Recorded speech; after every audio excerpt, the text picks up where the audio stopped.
Tak ada baliho, tak ada foto. Namun putra bungsu Presiden Joko Widodo, Kaisang Pangarep, percaya diri menata Pilkada Jawa Tengah setelah elektabilitasnya berada di posisi teratas dalam survei Litbang Kompas. Ketua Umum Partai Solidaritas itu pun lantas menyinggung nama Kapolda Jawa Tengah, Irjen Ahmad Lutfi, yang dirasa cocok untuk diproyeksikan jadi pendampingnya di Pilgub Jawa Tengah. Dengan tidak ada foto, tidak ada baliho, tidak ada billboard, alhamdulillah saya nomor 1. Peluang menang alhamdulillah sangat besar di Jawa Tengah. Masalah Lutfi Kaisang ataupun Kaisang Lutfi kita lihat nanti ya. Itu aja ya. Sebenarnya, nama Irjen Ahmad Lutfi sudah dilirik oleh Partai Golkar untuk bisa melaju di Pilgub Jawa Tengah. Sekjen Partai Golkar, Ludwig Paulus, bahkan mengungkap posisi Golkar saat ini menunggu Kapolda Jawa Tengah pensiun sebelum mengusungnya. Jawa Tengah dari beberapa calon, ya perkembangannya cukup menarik. Ya, ada Pak Lutfi, ada Wagub incumbent ya Pak ya. Kemudian ada Pak Sudaryono dan lain sebagainya. Pertama tentunya Pak Lutfi. Pak Lutfi ini kan masih anggota Polri aktif. Jadi tentunya lihat, artinya dalam konteks ini beliau belum kerja untuk politik. Beliau mungkin masih profesional bekerja untuk kepolisian. Nah itu hasilnya sudah seperti itu. Bagaimana wakilnya kita lihat ya. Di situ juga kita tahu Pak Kaisang apakah bisa ke sana dan lain sebagainya, atau ada calon lain yang juga kita akan tawarkan untuk Jawa Tengah. Berdasarkan survei Litbang Kompas, elektabilitas Kaisang Pangarep sebanyak 7%. Disusul tipis dengan nama Kapolda Jawa Tengah, Irjen Ahmad Lutfi 6,8%. Dan nama lain ada Taj Yassin Maimun 3,2%. Pengaruh Jokowi atau Jokowi efek di Jawa Tengah menyebabkan sebagian pemilih PDI Perjuangan terbelah, tidak lagi memilih kader PDIP meski Jawa Tengah dikenal sebagai kandang banteng. Atas persoalan siapa yang akan menjadi kandidat kuat di Pilkada Jawa Tengah akan lebih mudah, tinggal melihat nanti PDIP akan merekomendasi siapa yang menjadi calon gubernur. Tetapi karena ada faktor Jokowi efek, lalu kita harus berhitung karena Jokowi efek itu akan mengambil semua. Jadi tidak hanya dari PDIP, tetapi juga calon misalnya dari partai, misalnya poros yang lain mengajukan misalnya. Lalu benarkah Jokowi efek masih berpengaruh besar menghantarkan putra bungsunya Kaisang Pangarep melaju mulus di Pilgub Jawa Tengah? Tim Liputan, Kompas TV. Tak ada baliho, tak ada foto, putra bungsu Presiden Jokowi, Kaisang Pangarep percaya diri menata Pilkada Jawa Tengah. Apalagi setelah elektabilitasnya teratas dalam survei Litbang Kompas. Benarkah efek Jokowi masih kuat berpengaruh di Pilgub Jawa Tengah? Kita bahas bersama Direktur Eksekutif Indonesian Presidential Studies, Mas Nyarwi Ahmad. Mas Nyarwi, selamat sore, apa kabar? Selamat sore, Cindy. Oke, Mas Nyarwi, Kaisang pede banget untuk maju di Pilgub Jateng, bahkan bilang peluangnya cukup besar. Kalau Anda melihatnya, menganalisanya, iyakah modal PD-nya hanya dari elektabilitas atau ada lagi? Ya, pertama dari elektabilitas tentu itu jadi modal ya. Dalam artian dalam survei itu tadi saya simak kan itu top of mind ya. Itu sekitar 7% itu angka yang besar lah ya, dibandingkan kandidat-kandidat yang lain. Tapi saya kira itu bukan modal yang cukup lah ya Cindy ya. Tentu banyak orang akan mengaitkan gitu sosok brand Kaisang ini sebagai brand politik dengan Presiden Jokowi gitu ya, sebagai bapaknya kan gitu. Karena orang akan melihat Kaisang ini lebih sebagai putra Presiden Jokowi dibandingkan Ketua Umum PSI kan gitu. Nah ini yang saya kira menjadi modal besar bagi Kaisang ya.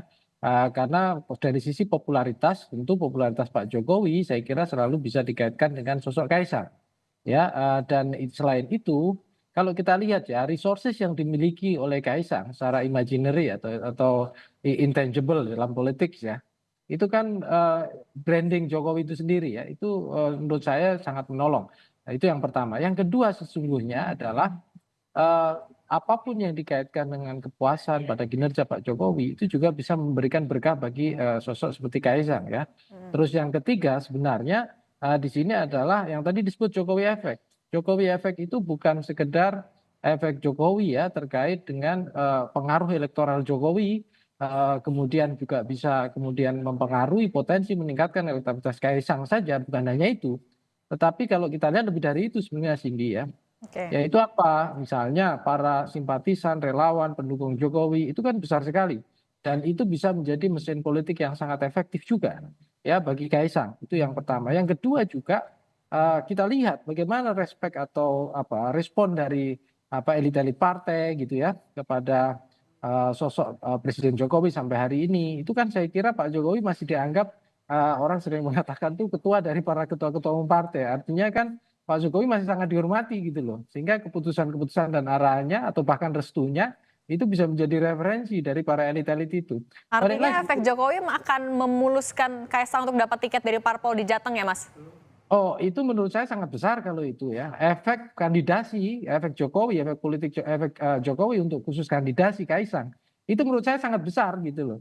Artinya ada peluang besar Kaisang itu dicalonkan oleh partai-partai besar itu kan gitu. Itu satu. Tapi sesungguhnya bukan hanya efek pada level kandidasi saja. Tapi sesungguhnya efek yang lebih lanjut adalah efek dari misalnya tadi meningkatnya daya elektabilitas baik dari sisi apresiasi orang atau pemilih ya pada kinerja Presiden Jokowi gitu atau bahkan juga meningkatnya impresi gitu ya pada sosok Kaisang karena Pak Kaisang ini dikaitkan sebagai istilahnya putra Presiden Jokowi kan gitu. Nah, ini kan sebenarnya Cindy ya meningkat atau menurunnya ya katakanlah pada level elektoral ya basis elektabilitas Kaisang ini ditentukan banyak faktor. Yang faktor pertama tentu tadi daya angkat atau daya akselerasi yang dimiliki oleh Kaisang gitu ya untuk meningkatkan elektabilitas di Jateng itu sejauh mana itu kuat. Salah satunya misalnya endorsement atau apapun yang diasosiasikan dengan Pak Jokowi atau kinerja Pak Jokowi termasuk kepuasan. Nah itu Pak Jokowi kan kemarin bilang Kaisang bagus di Jakarta, Jateng juga bagus. Ini bentuk restukah endorsement terbuka?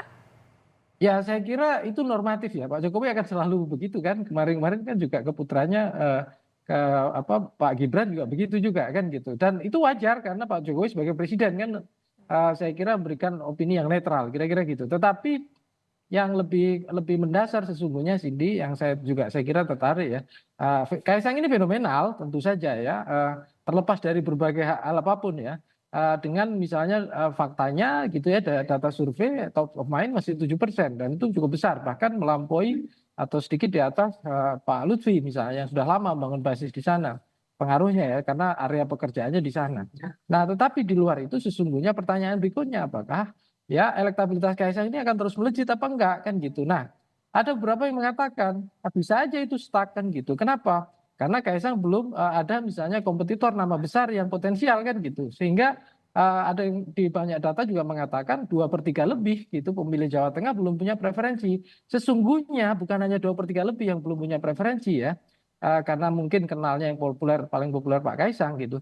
Tetapi saya lihat juga sejauh mana gitu muncul resistensi pada untuk memilih figur ya pada sosok entah sosok Pak Kaisang sendiri atau bahkan yang dikaitkan dengan Pak Kaisang. Misalnya contoh, ya misalnya muncul para pemilih yang mungkin tidak suka dengan dinasti politik misalnya. Ya kan narasi-narasi itu kan pernah muncul di waktu Gibran maju sebagai cawapres misalnya begitu. Itu satu. Terus yang kedua misalnya muncul kandidat alternatif dari partai lain. Misalnya contoh kalau kita lihat Jawa Tengah itu kan basis kandang banteng PDIP. Banyak yang mengatakan mesin-mesin PDIP ini belum gerak nih kan gitu.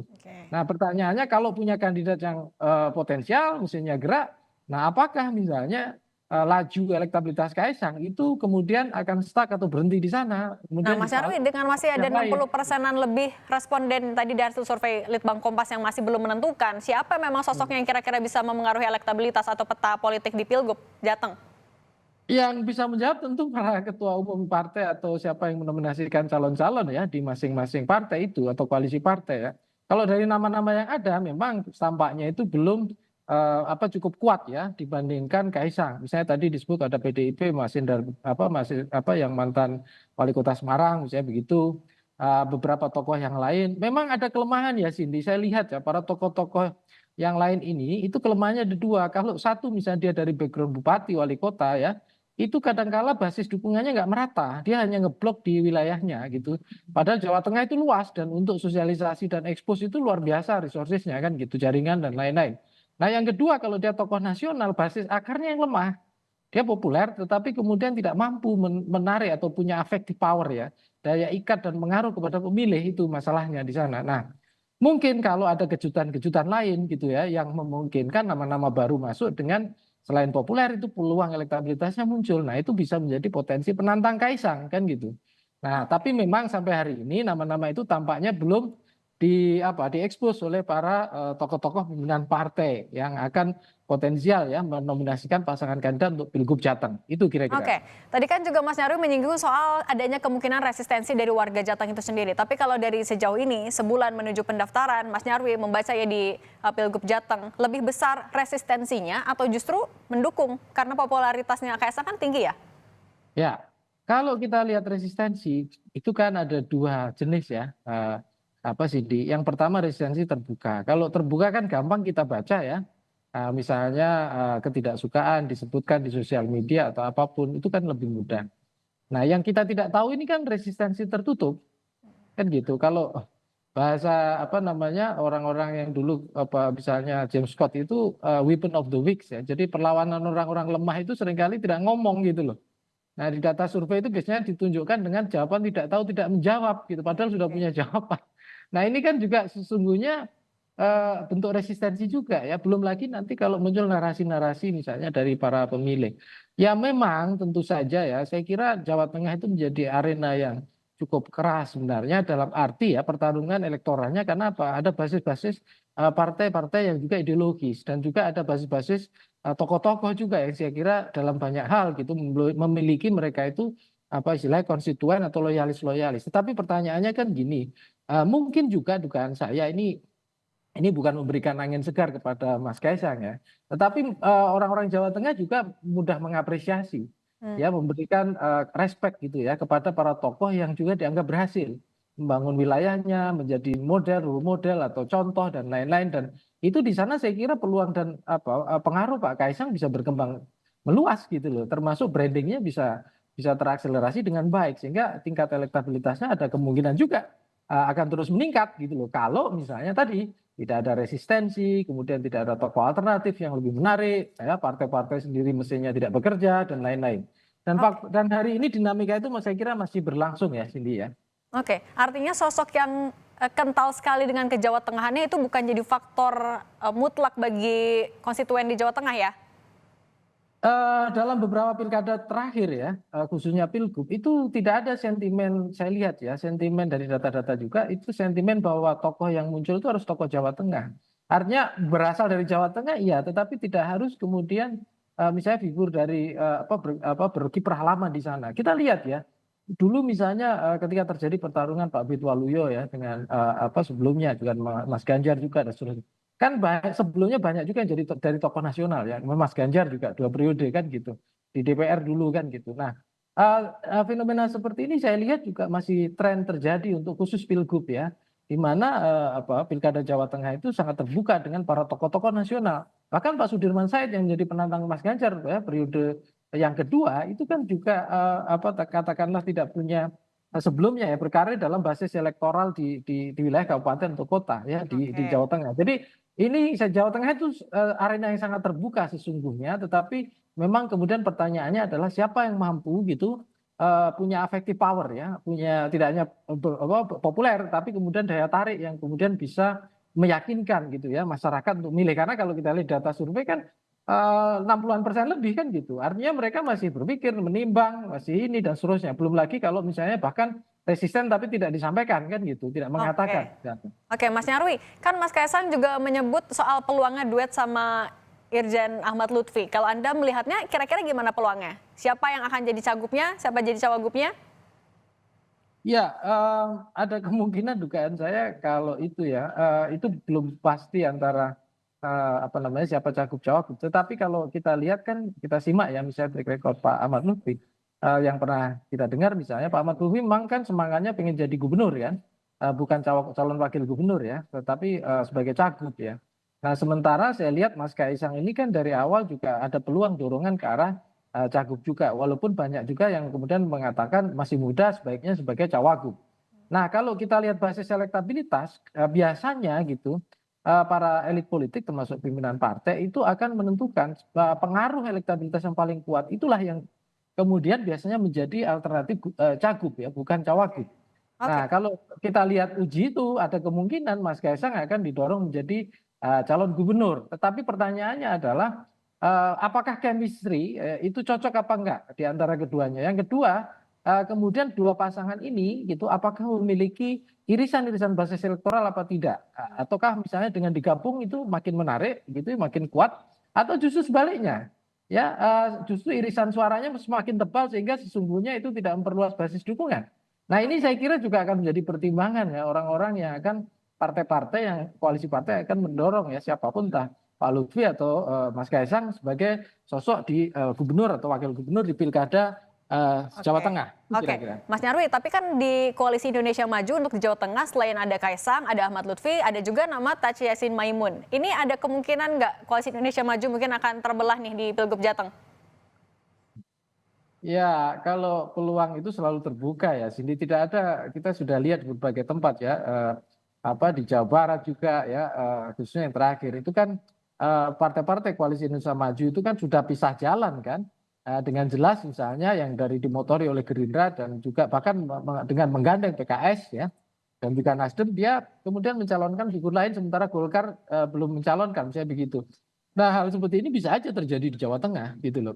Tetap balik lagi kalau kita bisa lihat arena pilkada itu kan bukan hanya sekedar partai ya, tapi calon-calon dari yang diusung oleh partai itu seberapa dia mampu gitu ya untuk punya daya tarik di mata pemilih. Biasanya kan ada banyak pertimbangan ya. Kemampuan untuk mengakselerasi elektabilitas gitu, kemudian juga tingkat dukungan dari masyarakat, relawan dan partai gitu. Selain itu juga prospek soal skill kemampuan kan gitu. Kalau nanti dia memerintah gitu, kira-kira punya nggak kemampuan atau kapasitas ya untuk mengelola pemerintahan dan kekuasaan kan gitu. Di sana juga itu jadi pertimbangan selain faktor apa namanya karakter dan lain-lain atau kedekatan dan lain-lain itu ya. Oke, nah kita kan tahu Jawa Tengah sebagai kandang banteng, nah tapi sejauh ini dari hasil survei sosok dari PDIP belum kuat munculnya. Kalau Anda membacanya, akankah muncul sosok itu atau seperti apa?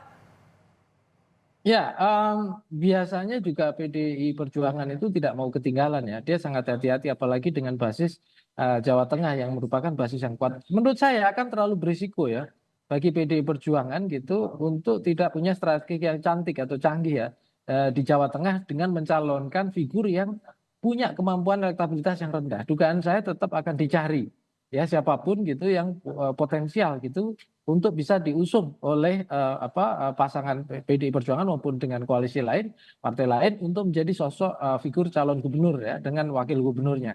Tetapi sampai hari ini kan belum diumumkan ya. Kenapa? Karena ingat ya Cindy ya, biasanya pilgub, pilkada itu menjadi fondasi juga ya bagi membangun basis politik untuk pemilu berikutnya. Ada pileg dan pilpres selalu berputarnya begitu ya, kayak circle-nya begitu. Nah, Jawa Tengah saya kira akan terlalu berisiko bagi PDI Perjuangan untuk menyerah gitu ya. Kemudian tanpa catatan kemenangan dan itu akan menjadi track record buruk. Siapa Ya, dong sosoknya? ya kalau itu bisa ditanyakan kepada pengurus PDI Oke. Perjuangan. Itu. Tetapi dugaan saya nama-nama yang ada gitu ya di survei itu juga menjadi pertimbangan.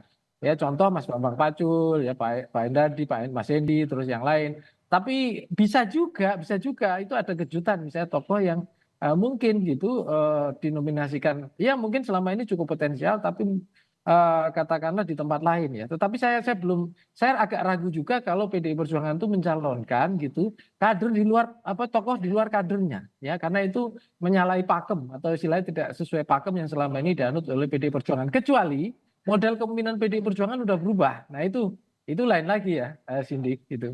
Oke, Mas Nyarwi ada pandangan juga besarnya peluang Kaisang maju di Pilgub Jateng karena dipilihnya Sudaryono, Ketua DPD Gerindra, jadi Wakil Menteri. Anda melihat memang ada benang merahnya di sana? Ya, kalau bukti-bukti atau eviden yang menjustifikasi itu saya kira tidak terlalu bisa dilihat ya. Tetapi kalau lihat kronologisnya itu masuk akal. Dalam artian begini, kan Sudaryono ini kan salah satu calon yang kita lihat ya dari berbagai sebelumnya balihonya beredar gitu ya di Jawa Tengah dan cukup intens gitu ya menggarap untuk menjadi sosok cagup ya dalam pilkada Jawa Tengah. Tetapi dengan menjadi wamen gitu tentu artinya apa?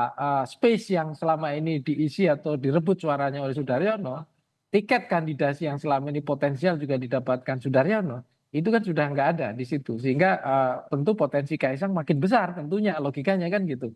Untuk dinominasikan atau bahkan mampu memperkuat basis elektabilitasnya gitu ya untuk dalam Pilgub Jawa Tengah. Jadi kalau logikanya seperti itu Cindy, tentu dengan tidak hadirnya Sudaryono dalam bursa Pilgub Jateng ya saya kira itu memperlebar peluang Kaisang untuk melaju ya dalam pilkada Jawa Tengah di situ. Baik untuk mendapatkan tiket kandidasi maupun bahkan untuk meningkatkan basis elektabilitas dia supaya bisa kompetitif dalam pilkada Jateng. Itu kira-kira. Oke, seperti kata Kaisang, kita tunggu Agustus nanti akan terjun di Pilgub mana. Terima kasih Mas Nyarwi Ahmad, semoga sehat selalu.